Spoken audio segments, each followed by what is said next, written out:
ready now.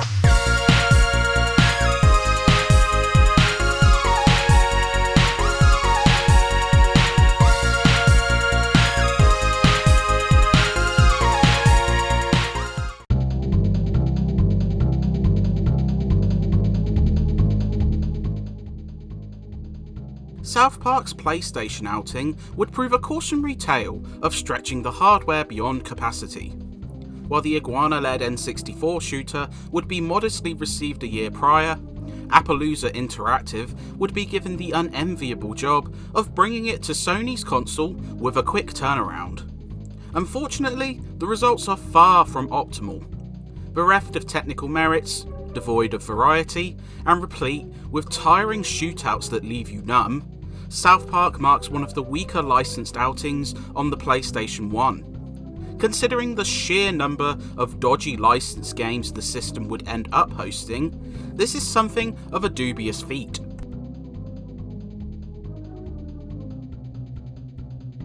South Park stumbles with its shoddy, tedious gameplay. As you take the role of one of the 4 titular boys, each part of the game is subdivided into 3 or so levels, with your goal simply being kill anything in sight. Whether it's ear-bleeding turkeys, mutated clones, or aliens, there's always a repetitive outline. Standard enemies come in waves, but are easiest to take out.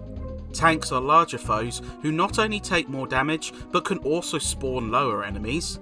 And bosses climax each episode. Shooting, to be fair, isn't broken or hard to control, and the infantile weaponry is unique in a sense. No other game has snowballs with urine-covered alternate fire, but it's extremely basic, with earlier enemies taking a single hit to down at points. It doesn't help that the enemy count is actually reduced in this version due to technical limitations.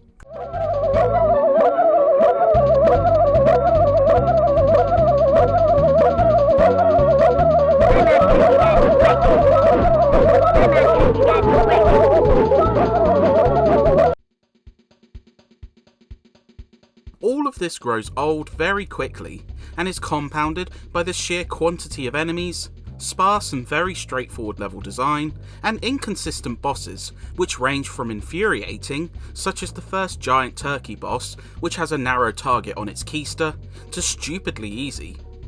One frustrating element can see tanks escaping levels, which leads to a bonus stage where you must stop them from destroying South Park, but fail and you're sent all the way back to the beginning of a mission, as mid-checkpoints are non-existent.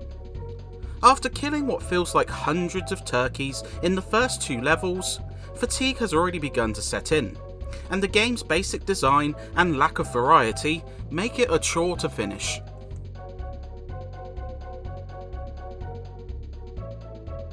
It doesn't help that all of these shortcomings are caked in an awful presentation. Infrequent, ugly FMVs add nothing to the story, and are about as funny as tooth removal. South Park also boasts some serious fogging, which would even make Silent Hill blush. Yet when a shopping mall interior also suffers from this issue, you know it's not a design choice. Characters, environments, and animations are all substandard, barely capturing the show's aesthetics, and the performance is uneasy, with some severe dips throughout. The sound is plain abysmal, as while the game uses the voices of the show, the canned and severely repetitive lines are nauseating, and this doesn't count how compressed they sound.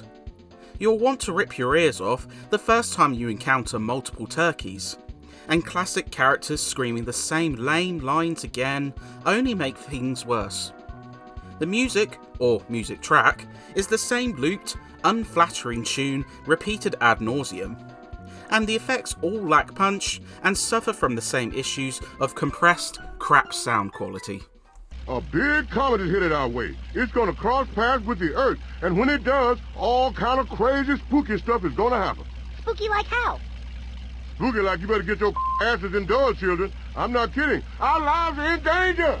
What the hell is that about? Man, Chef is weird. The lone highlight is the multiplayer, but that too is also hindered by system limitations. As you complete levels, all of which take a merciful 6 hours to polish off, cheats are rewarded which unlock multiplayer characters, spanning a wide range of the show's cast. Though limited to just 2 players, failing to take advantage of the multi-tap, there's some mild fun to be had blasting a friend in a bevy of levels, which range from fairly basic to trap-laden tests of your skill. There's even some fun functionality added to a select few weapons, such as a third firing mode on the Warp Array, which turns opponents into animals.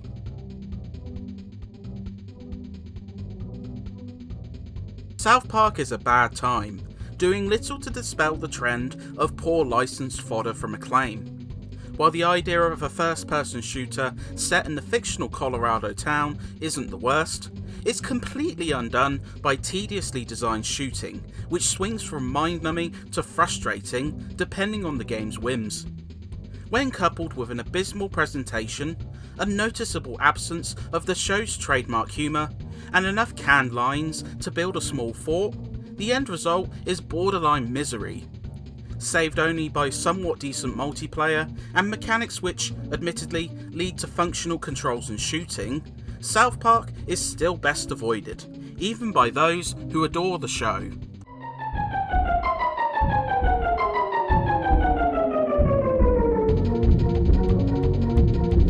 I'll kick you for that.